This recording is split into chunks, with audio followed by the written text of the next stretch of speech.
Good morning dear students. എല്ലാവരും രാവിലെ പഠിക്കാൻ റെഡി ആയിട്ടിരിക്കുവാണോ? നമുക്കിന്ന് ബേസിക് സയൻസ് പഠിച്ചാലോ?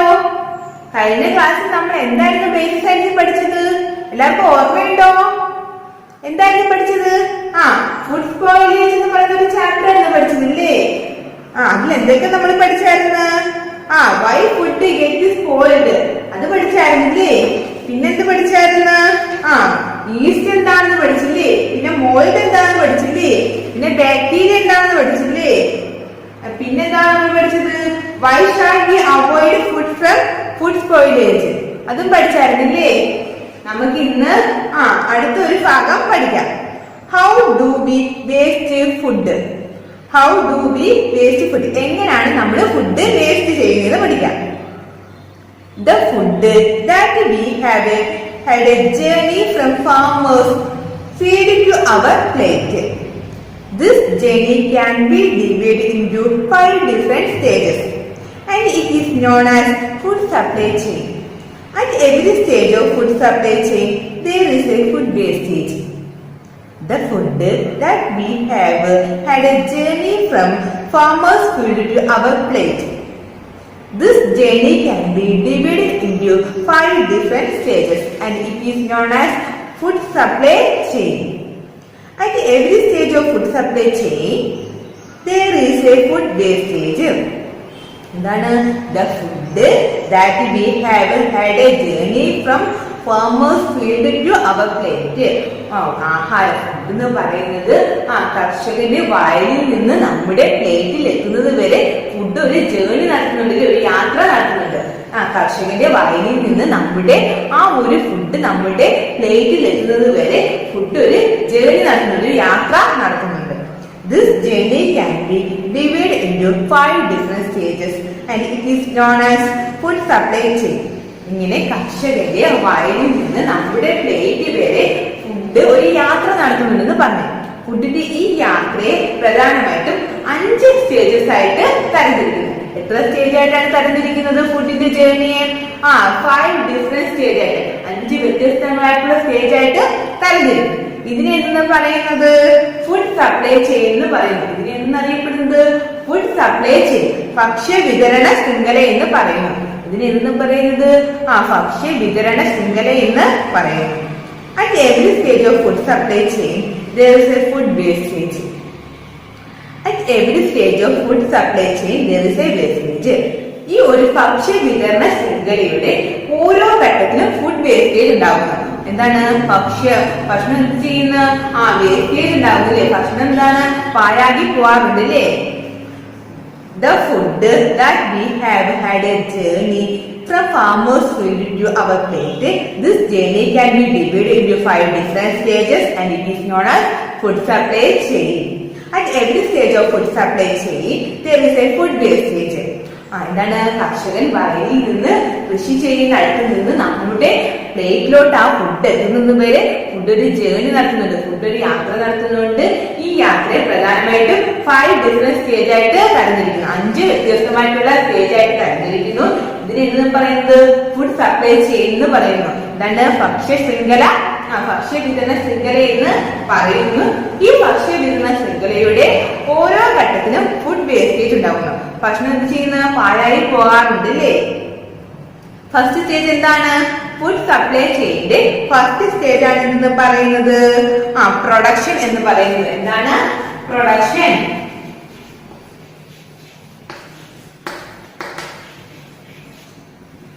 എന്താണ്? ഫുഡ് സപ്ലൈ ചെയിന്റെ ഫസ്റ്റ് സ്റ്റേജ് ആണ് എന്ന് പറയുന്നത് പ്രൊഡക്ഷൻ എന്ന് പറയുന്നത്. എന്താണ്? പ്രൊഡക്ഷൻ. സെക്കൻഡ് സ്റ്റേജ് എന്താണ്? Handling and storage. എന്താണ്? ഹാൻഡിലിംഗ് ആൻഡ് സ്റ്റോറേജ് ആണ് ഫുഡ് സപ്ലൈ ചെയിന്റെ second stage. Handling and storage.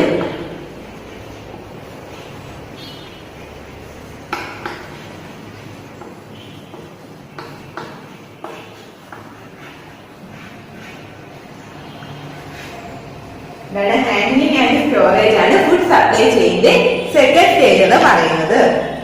അതായത് ഫുഡ് സ്റ്റോർ ചെയ്ത് വെക്കുക, അതായത് ഫുഡ് ശേഖരിച്ച് വെക്കുക, അത് കൈകാര്യം ചെയ്യുകയാണ് രണ്ടാമത്തെ സ്റ്റേജ് എന്ന് പറയുന്നത്.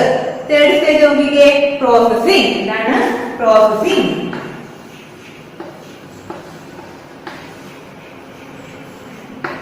സപ്ലൈ ചെയ്ത് തേർഡ് സ്റ്റേജ് ആണ് എന്ന് പറയുന്നത് പ്രോസസിംഗ് എന്ന് പറയുന്നത്. അപ്പൊ ഫസ്റ്റ് സ്റ്റേജ് എന്താണ്? പ്രൊഡക്ഷൻ. സെക്കൻഡ് സ്റ്റേജ് എന്താണ്? Handling and storage. എന്താണ്? ഭക്ഷണം ശേഖരിക്കുകയും കൈകാര്യം ചെയ്യുന്നത്. ഫസ്റ്റ് സ്റ്റേജ് എന്താണ്? പ്രൊഡക്ഷൻ, ഉത്പാദനം. സെക്കൻഡ് സ്റ്റേജ് എന്താണ്? Handling and storage. അതായത് ഭക്ഷണം എന്ത് ചെയ്യുക? ഭക്ഷണം ശേഖരിക്കുകയും കൈകാര്യം ചെയ്യുകയും ചെയ്യുന്നത്. തേർഡ് സ്റ്റേജ് നോക്കിക്കേ, പ്രോസസിംഗ്. തേർഡ് സ്റ്റേജ് എന്താണ്? പ്രോസസിംഗ്. അടുത്ത ഫോർത്ത് സ്റ്റേജ് എന്താണ്? ഡിസ്ട്രിബ്യൂഷൻ, വിതരണം ചെയ്യുക. ഈ ഭക്ഷണം എന്താണ്? വിതരണം ചെയ്യുന്നത്, ഡിസ്ട്രിബ്യൂഷൻ.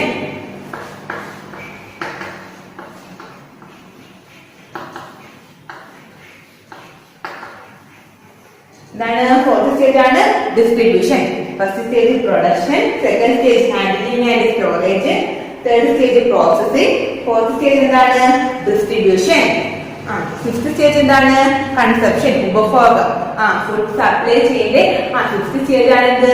കൺസപ്ഷൻ എന്ന് പറയുന്നത്.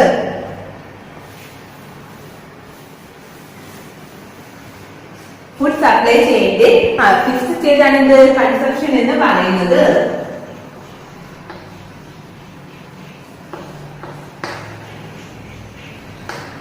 എന്താണ്? കൺസപ്ഷൻ. അപ്പൊ ഫുഡ് സപ്ലൈ ചെയ്ത് ഫസ്റ്റ് സ്റ്റേജ് എന്താണ്? പ്രൊഡക്ഷൻ, സെക്കൻഡ് സ്റ്റേജ് ആണ് handling and storage, third stage ആണ് പ്രോസസിംഗ്, ഫോർത്ത് സ്റ്റേജ് ആണ് ഡിസ്ട്രിബ്യൂഷൻ, ഫിഫ്ത് സ്റ്റേജ് എന്താണ്? കൺസപ്ഷൻ, ഉപഭോഗം. പ്രൊഡക്ഷൻ. നമുക്ക് ഫസ്റ്റ് സ്റ്റേജ് എന്താണെന്ന് നോക്കാം. ഈ 5 ഘട്ടത്തിലും ഓരോ ഘട്ടത്തിലും ഫുഡിന് വേസ്റ്റേജ് സംഭവിക്കുന്നത് നമ്മൾ നേരത്തെ പറഞ്ഞു. ഇനി ഫസ്റ്റ് സ്റ്റേജ് പ്രൊഡക്ഷനിൽ എങ്ങനെയാണ് ഫുഡ് വേസ്റ്റേജ് ഉണ്ടാവുന്നത് നോക്കാം.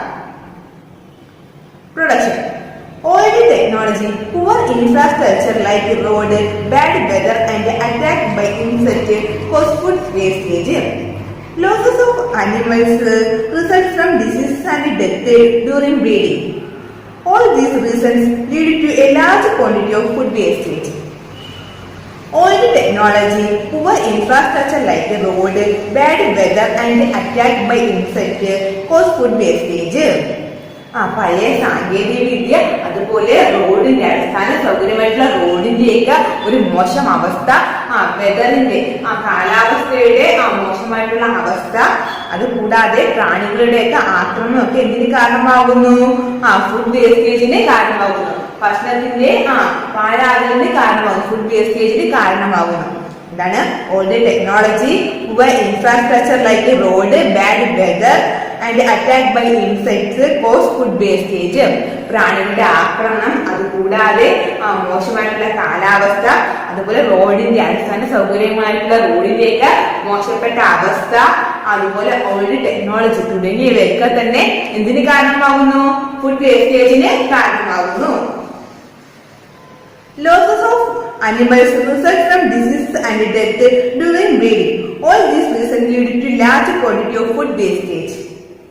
എന്താണ്? പ്രജനന സമയത്ത് ഉണ്ടാകുന്ന രോഗങ്ങളും അതുപോലെ മരണങ്ങളും മൂലം മൃഗങ്ങൾക്കും നഷ്ടം സംഭവിക്കുന്നു. ഇതൊക്കെ എന്തിന് കാരണമാകുന്നു? ഇതൊക്കെ വലിയ അളവിൽ തന്നെ ഫുഡ് വേസ്റ്റേജിന് കാരണമാകുന്നു. Handling and storage. ഇനി ഫുഡ് സപ്ലൈ ചെയ്ത് സെക്കൻഡ് സ്റ്റേജ് ആയിട്ടുള്ള ഹാൻഡ്ലിംഗ് ആൻഡ് സ്റ്റോറേജിൽ എങ്ങനെയാണ് ഫുഡ് വേസ്റ്റേജ് സംഭവിക്കുന്നത് നോക്കാം. Handling and storage. Not storing and handling of fruits, vegetables, grain and so on properly also lead to huge amount of wastage. Not storing and handling of fruit, vegetables, grains and so on properly also lead to huge amount of wastage. എന്താണ്? ഫ്രൂട്ട്സിന്റെ, പഴങ്ങളുടെ, അതുപോലെ വെജിറ്റബിൾസിന്റെ, അതുപോലെ ധാന്യങ്ങൾ, പഴങ്ങളും അത് ഫ്രൂട്ട്സും വെജിറ്റബിൾസും അതുപോലെ ധാന്യങ്ങളൊക്കെ ശരിയായ രീതിയിൽ ശേഖരിക്കുകയും കൈകാര്യം ചെയ്യാതെ ഇരിക്കുമ്പോൾ എന്ത് സംഭവിക്കും? വലിയ അളവിൽ തന്നെ ഫുഡ് വേസ്റ്റേജ് ഉണ്ടാകുന്നു. Not storing and handling of fruits and vegetables, grains and so on properly also lead to huge amount of wastage. ഫ്രൂട്ട്സും വെജിറ്റബിൾസും ധാന്യങ്ങളും ഒക്കെ ശരിയായ രീതിയിൽ കൈകാര്യം ചെയ്യുക, അല്ലെങ്കിൽ ശേഖരിച്ച് വെക്കുകയോ ചെയ്യാതിരിക്കുമ്പോൾ എന്തുണ്ടാവും? ഫുഡ് വേസ്റ്റേജ് ഉണ്ടാകും. Similarly, Similarly, there are laws to animals at the slaughterhouse and the farms also for meat and fish road at storage centers with improper facilities. Similarly, there are losses to animals at the slaughterhouses and farms also for meat and fish brought at storage centers with improper facilities. Similarly, there are losses to animals at the slaughterhouses and farms also for meat and fish brought at storage centers without improper facilities. അതുപോലെ തന്നെ ഈ അറവുശാലകളിലും അതുപോലെ ഫാമുകളിലും ഒക്കെ ശരിയായ സൗകര്യം ഇല്ലാത്തത് കൊണ്ട് തന്നെ എന്ത് സംഭവിക്കും? സംഭരണ കേന്ദ്രങ്ങളിൽ ഈ മാംസത്തിന് മീറ്റിനായാലും ഫിഷിനായാലും ഒക്കെ എന്ത് പറ്റും? ചീഞ്ഞഴുകി പോകും. Similarly, there are losses to animals at the slaughterhouses and farms also for meat and fish brought at storage centers with improper facilities. അതുപോലെ തന്നെ അറവുശാലകളിലും ഫാമുകളിലൊക്കെ ശരിയായ സൗകര്യം ഇല്ലാത്തത് കൊണ്ട് സംഭരണ കേന്ദ്രങ്ങളിൽ സ്റ്റോറേജ് സെന്റേഴ്സിൽ എന്തുണ്ടാവും?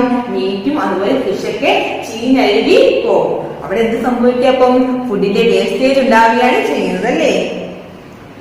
ഇനി തേർഡ് സ്റ്റേജ്, ഫുഡ് സപ്ലൈ ചെയ്ത് തേർഡ് സ്റ്റേജ് ആയിട്ടുള്ള പ്രോസസിംഗ്. എന്താണ് ഫുഡ് സപ്ലൈ ചെയിന്റെ തേർഡ് സ്റ്റേജ്? എന്താണ്? പ്രോസസിംഗ്. ഇനി പ്രോസസിംഗിലൂടെ എങ്ങനെയാണ് ഫുഡ് വേസ്റ്റേജ് ഉണ്ടാകുന്നത് നോക്കാം. പ്രോസസിംഗ് സമയത്ത് എങ്ങനെ ഫുഡ് വേസ്റ്റേജ് ഉണ്ടാകുന്നത്? എങ്ങനെ ഉണ്ടാകുന്നത്? At the processing centers, most of the fruits and vegetables are sorted out according to their shape and size that do not meet the standard, leading to massive wastage. At the processing centers, most of the fruits and vegetables are sorted out according to their shape and sizes that do not meet the standard, leading to massive wastage. ഈ processing സെന്ററുകളിൽ ഫ്രൂട്ട്സും വെജിറ്റബിൾസും ഒക്കെ തരംതിരിക്കുന്നത് എങ്ങനെയാണ്? ഈ ഫ്രൂട്ട്സിന്റെയും വെജിറ്റബിൾസിന്റെ ഒക്കെ സൈസും അതുപോലെ ഷേപ്പിന്റെ അടിസ്ഥാനത്തിലാണ് പ്രോസസിംഗ് സെന്ററിൽ ഈ ഫ്രൂട്ട്സും വെജിറ്റബിളും ഒക്കെ തരംതിരിക്കുന്നത്. അതെന്ത് ചെയ്യുന്നു? അത് ഏതെങ്കിലും ഒരു സ്റ്റാൻഡേർഡിന് യോജിച്ച രീതിയിലായിരിക്കത്തില്ല ഇത് തരംതിരിക്കുന്നത്. അത് എന്തിന് കാരണമാകുന്നു? അത് വലിയ തോതിലുള്ള ഫുഡ് വേസ്റ്റേജിന് കാരണമാകുന്നു. At the processing center, most of the fruits and vegetables are sorted out according to their shape and sizes that do not meet the standard, leading to massive wastage.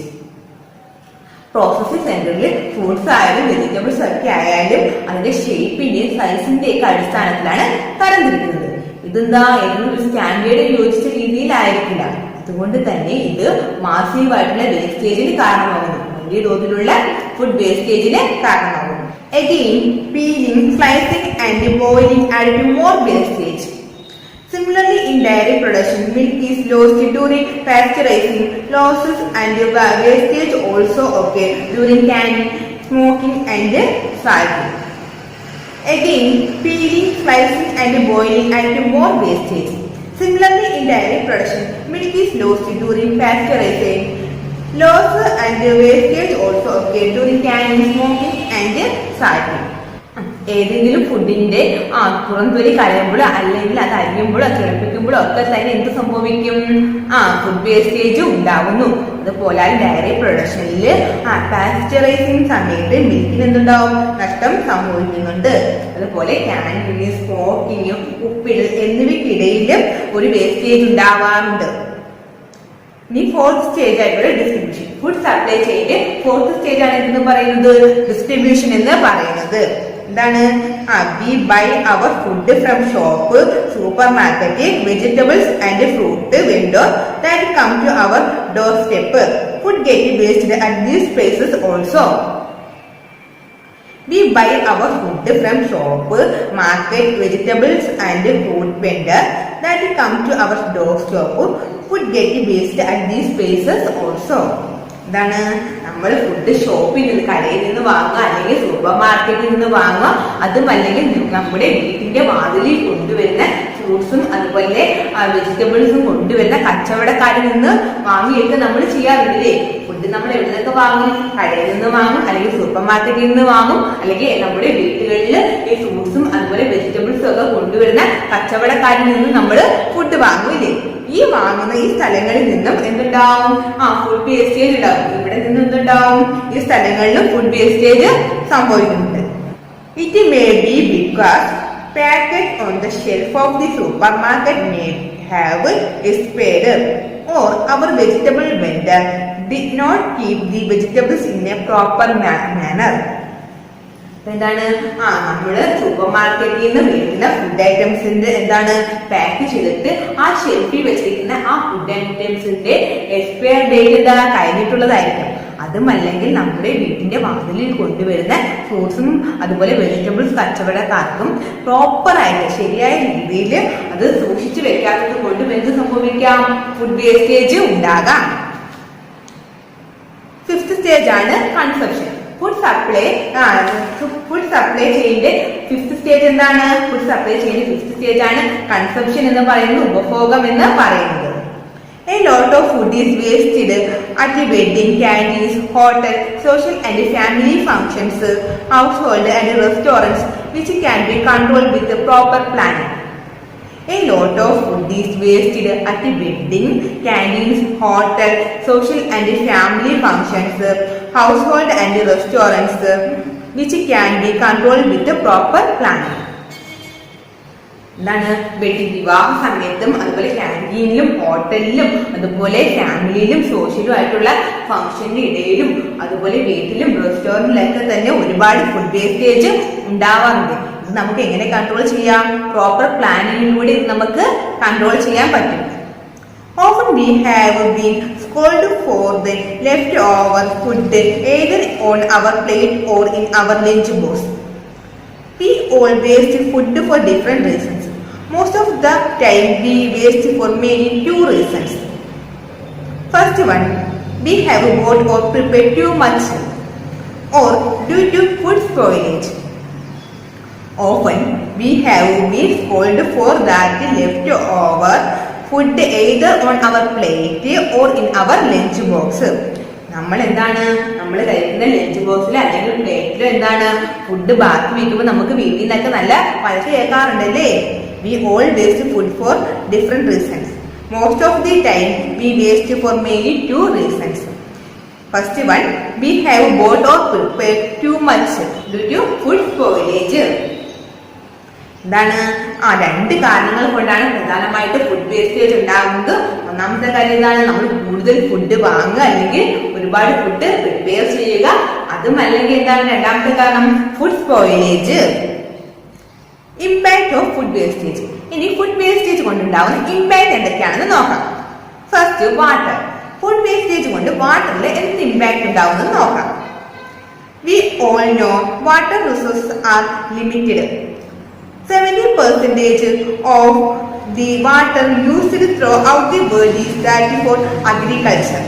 So, food waste leads to great waste of fresh water and groundwater resources. Water. We all know water resources are limited. 70% of the water used throughout the world is that for agriculture.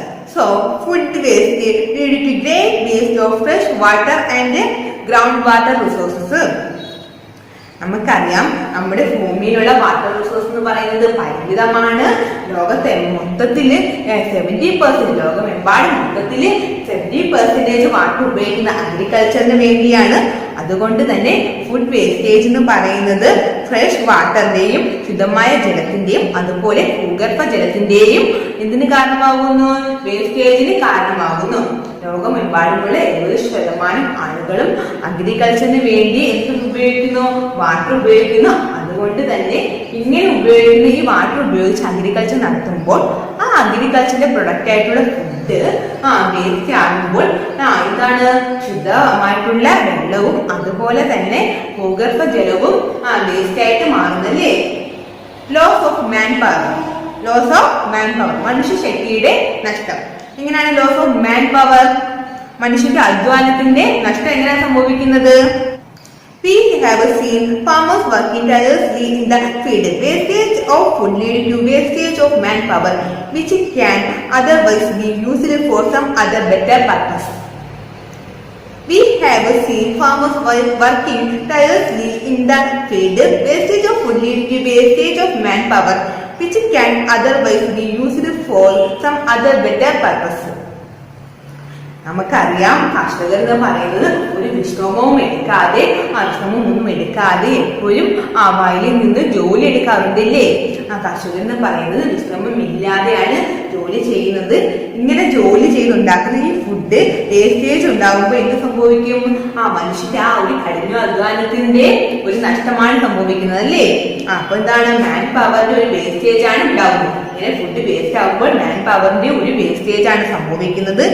ഇങ്ങനെ food waste ആയില്ലെങ്കിൽ നമുക്ക് എന്താണ് ഈ man power എന്തിനു ഉപയോഗിക്കാം? മറ്റു പല ആവശ്യങ്ങൾക്ക് വേണ്ടി ഉപയോഗിക്കാൻ പറ്റുമായിരുന്നല്ലേ. ഗ്ലോബൽ വാർമിംഗ്, ആഗോള താപനം. എന്താണ് ഗ്ലോബൽ വാർമിംഗ്? ആഗോള താപനം. Food waste is buried in landfills where it decomposes and releases methane, a greenhouse gas much more harmful than carbon dioxide, which is responsible for global warming. Global warming എന്താണ്? ആഗോള താപനം.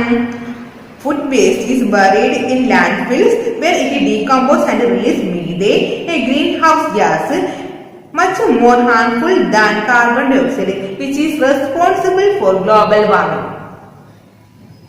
എന്താണ്? ഭക്ഷ്യ അവശിഷ്ടങ്ങളൊക്കെ മാലിന്യ കൂമ്പാരങ്ങളിൽ നിക്ഷേപിക്കുന്നത്. ഈ ഫുഡ് വേസ്റ്റേജ് വരുന്നതൊക്കെ മാലിന്യ കൂമ്പാരങ്ങളിൽ നിക്ഷേപിക്കുമ്പോൾ അത് അവിടെ നിന്ന് വിഘടിച്ച് എന്ത് വരും? അത് അവിടെ കിടന്ന് വിഘടിച്ചിട്ട് മീഥേൻ പുറത്തു വിടും. മീഥേൻ എന്ന് പറയുന്നത് എന്താണ്? ഒരു ഹരിതഗൃഹ വാതകമാണ്, ഒരു ഗ്രീൻ ഹൗസ് ഗ്യാസ് ആണ് ഇത് മീഥേൻ എന്ന് പറയുന്നത്. അപ്പം ഭക്ഷ്യ അവശിഷ്ടങ്ങൾ മാലിന്യ കൂമ്പാരങ്ങളിൽ കിടന്ന് വിഘടിച്ചിട്ട് അത് ഇതിനെ പുറത്തു വിടും, മീഥേനെ പുറത്തു വിടും. ഈ മീഥേൻ എന്ന് പറയുന്നത് എന്താണ്? ഒരു ഹരിതഗൃഹ വാതകമാണ്. ഈ ഹരിതഗൃഹ വാതകമായ മീഥേൻ എന്ന് പറയുന്നത് കാർബൺ ഡൈ ഓക്സൈഡിനെക്കാട്ടി ദോഷകരമായിട്ടുള്ള ഒന്നാണ്. ഈ മീഥേൻ കാരണം അപ്പോൾ എന്ത് സംഭവിക്കും? ആഗോള താപനം ഉണ്ടാവും, ഗ്ലോബൽ വാർമിംഗ് ഉണ്ടാവും. Electricity. Food processing industry use a huge amount of electricity to get the food washed, peeled, stored and finally packed. Food wastage leads to wastage of electricity also. Electricity, widely. Food processing industries all use a huge amount of electricity to get the food washed, peeled, sorted and finally packed. Food wastage leads to wastage of electricity also. എന്താണ്? ഈ ഭക്ഷ്യ സംസ്കരണ വ്യവസായങ്ങളൊക്കെ തന്നെ എന്തിനാണ്? ഫുഡിന്റെ food wash ചെയ്യാനും അതുപോലെ piled ചെയ്യാൻ, അത് തൊലിയൊക്കെ കളയാനും അതുപോലെ അത് തരംതിരിക്കാനും പാക്ക് ചെയ്യാനൊക്കെ വലിയൊരു തോതിൽ തന്നെ വൈദ്യുതി ഉപയോഗിക്കുന്നുണ്ട്. Food wastage lead to wastage of electricity also. അതുകൊണ്ട് തന്നെ ഈ ഫുഡ് വേസ്റ്റേജ് എന്ന് പറയുന്നത് ഇലക്ട്രിസിറ്റിയുടെ വേസ്റ്റേജ് ആയിട്ട് മാറുന്നു. എന്താണ്? ഈ ഫുഡ് പ്രോസസിംഗ് ഇൻഡസ്ട്രീസ് ഒക്കെ തന്നെ ഫുഡ് വാഷ് ചെയ്യാനും പീൽഡ് ചെയ്യാനും അതുപോലെ സോർട്ട് ചെയ്യാനും കൂടാതെ അത് പാക്ക് ചെയ്യാനൊക്കെ വലിയ തോതിൽ തന്നെ എന്തുപയോഗിക്കുന്നു? വൈദ്യുതി ഉപയോഗിക്കുന്നുണ്ട്. അതുകൊണ്ട് തന്നെ ഫുഡ് വേസ്റ്റേജ് എന്ന് പറയുന്നത് ഇലക്ട്രിസിറ്റിയുടെ വേസ്റ്റേജിന് കാരണമാകുന്നു. ഡീഫോറസ്റ്റേഷൻ, വനനശീകരണം. എന്താണ് ഡീഫോറസ്റ്റേഷൻ എന്ന് പറയുന്നത്? To meet the demand of growing population, more and more forests are converted into agricultural land, leading to deforestation. Deforestation, വനനശീകരണം. എന്താണ് വനനശീകരണം? To meet the demand of growing population, more and more forests are converted into agricultural land, leading to deforestation. എന്താണ്? വളർന്നു വന്നുകൊണ്ടിരിക്കുന്ന population, ഭയങ്കരമായിട്ട് population വളർന്നുകൊണ്ടിരിക്കുമ്പോൾ എന്ത് ഉണ്ടാവുന്നു? Forest ഒക്കെ അഗ്രികൾച്ചർ ലാൻഡ് ആയിട്ട് കൺവേർട്ട് ചെയ്യുന്നു. ഫോറസ്റ്റ് ഒക്കെ അഗ്രികൾച്ചർ ലാൻഡ് ആയിട്ട് എന്ത് ചെയ്യുന്നു? മാറ്റപ്പെടുന്നു. ഇത് എന്തിന് കാരണമാകുന്നു? വനനശീകരണത്തിന് കാരണമാകുന്നു. ബയോഡൈവേഴ്സിറ്റി. എന്താണ് ഇനി ജൈവ വൈവിധ്യം? ബയോഡൈവേഴ്സിറ്റി എന്ന് വെച്ചാൽ എന്താ? ജൈവ വൈവിധ്യം. എന്താണ് biodiversity? Emission of greenhouse gases, deforestation and air and water pollution affect the biodiversity of the earth. Almost 66% of endangered species are threatened by food production. Biodiversity. Emission of greenhouse gases, deforestation and air and water pollution affect the biodiversity of the earth.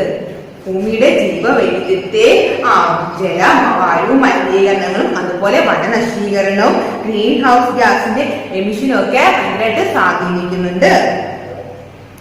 Almost 66% of endangered species are threatened by food production. ഏതാണ്ട് 66% വംശനാശം നേരിടുന്ന ജീവജാലങ്ങളെല്ലാം തന്നെ ഭക്ഷ്യ ഉൽപാദനം മൂലമാണ് ഈ ഭീഷണി നേരിടേണ്ടിയിട്ട് വരുന്നത്. ബയോഡൈവേഴ്സിറ്റി എന്താണ്? Emission of green house gases, deforestation, air and water pollution affect the biodiversity of the earth. Almost 66% of endangered species are threatened by food production. എന്താണ്? ഗ്രീൻ ഹൗസ് ഗ്യാസിന്റെ എമിഷൻ ആയാലും വനനശീകരണമായാലും വായു ജല മലിനീകരണം ആയാലും ഒക്കെ തന്നെ ഭൂമിയുടെ ജൈവ വൈവിധ്യത്തെ അഫക്ട് ചെയ്യുന്നുണ്ട്. ഏതാണ്ട് 66% വംശനാശം ഭീഷണി നേരിടുന്ന ജീവജാലങ്ങളൊക്കെ എന്താണ്? ഫുഡ് പ്രൊഡക്ഷൻ ഇല്ലാത്തത് മൂലമാണ് ഈ ഒരു ഭീഷണി നേരിടേണ്ടതായിട്ട് വരുന്നത്. അപ്പൊ ഇന്ന് പഠിപ്പിച്ച കാര്യങ്ങൾ എല്ലാവർക്കും മനസ്സിലായോ? ആർക്കെങ്കിലും എന്തെങ്കിലും ഡൗട്ട് ഉണ്ടോ? അപ്പൊ നമുക്ക് ഈ ചാപ്റ്ററിൽ എക്സസൈസ് നോക്കിയാലോ? നമുക്ക് ഈ ചാപ്റ്ററിൽ എല്ലാവരും പേജ് നമ്പർ 245 എടുത്തേ. ടെസ്റ്റില് എടുത്തോ എല്ലാവരും? ടെസ്റ്റില് 245. ഇനി നമുക്ക് ആൻസർ ദ ഫോളോയിങ് ചെയ്യാം. കഴിഞ്ഞ ക്ലാസ് നമ്മൾ കുറച്ച് ആൻസർ ദ ഫോളോയിങ് ക്വസ്റ്റ്യൻസ് പഠിക്കുകയും നോട്ട് ടീച്ചർ തരികയും ചെയ്തായിരുന്നു. ഇനി ബാക്കിയാണ് പഠിക്കുന്നത്. നോക്കിക്കേ, 7th ക്വസ്റ്റ്യൻ നോക്കിക്കേ. Food wastage lead to water shortage. How? എന്താണ് 7th question? Food wastage lead to water shortage. How? എങ്ങനെയാണ് ഫുഡ് വേസ്റ്റേജ് വാട്ടർ ഷോർട്ടേജിന് കാരണമാകുന്നത്? എങ്ങനെയാണ്? A large quantity of water is used throughout the world for agriculture, so food wastage leads to great waste of fresh water and groundwater resources. ലോകത്തെമ്പാടുമുള്ള ലോകമെമ്പാടും കൂടുതലും ജലം ഉപയോഗിക്കുന്നത് എന്തിനു വേണ്ടിയാണ്? അഗ്രികൾച്ചറിന് വേണ്ടിയാണ് ജലം ലോകത്തുള്ളവർ കൂടുതലും ഉപയോഗിക്കുന്നത്. അതുകൊണ്ട് തന്നെ ഫുഡിന്റെ വേസ്റ്റേജ് എന്ന് പറയുന്നത് ശുദ്ധമായിട്ടുള്ള ജലത്തിന്റെയും അതുപോലെ ഭൂഗർഭ ജലത്തിന്റെയും എന്തിന് കാരണമാകുന്നു? വേസ്റ്റേജിന് കാരണമാകുന്നു. ഏത് ക്വസ്റ്റ്യൻ നോക്കിക്കേ. Name any other food preservation technique that is not discussed in the chapter. ഈ ചാപ്റ്ററിൽ നമ്മൾ പറയാത്ത ഏതെങ്കിലും 2 ഫുഡ് പ്രിസർവേഷൻ ടെക്നിക്ക് എഴുതാം. ഏതൊക്കെയാണ്? Smoking. Food product are kept in a room of smoking. Food പ്രോഡക്റ്റിലേക്ക് എവിടെ കൊണ്ടുവയ്ക്കണം? ഒരു സ്മോക്ക് ചെയ്യുന്ന റൂമിൽ വെച്ച് കഴിഞ്ഞാൽ എന്ത് ചെയ്യാൻ പറ്റും? ഫുഡ് പ്രിസർവ് ചെയ്യാൻ പറ്റും. ടീച്ചർ ഈ നോട്ട്, ഈ 2 ക്വസ്റ്റിന്റെ നോട്ട് ഈ വീഡിയോടൊപ്പം ചേർത്തിട്ടുണ്ട്. എല്ലാവരും ഈ നോട്ട് എഴുതി എടുത്തിട്ട് ആ ടീച്ചറിന് സെൻഡ് ചെയ്ത് തരണം. അതിനോടൊപ്പം തന്നെ ഇത് പഠിച്ചിട്ട് എല്ലാവരും പഠിച്ചത് വോയിസ് ടീച്ചറിന് അയച്ചു തരികയും വേണം. Thank you.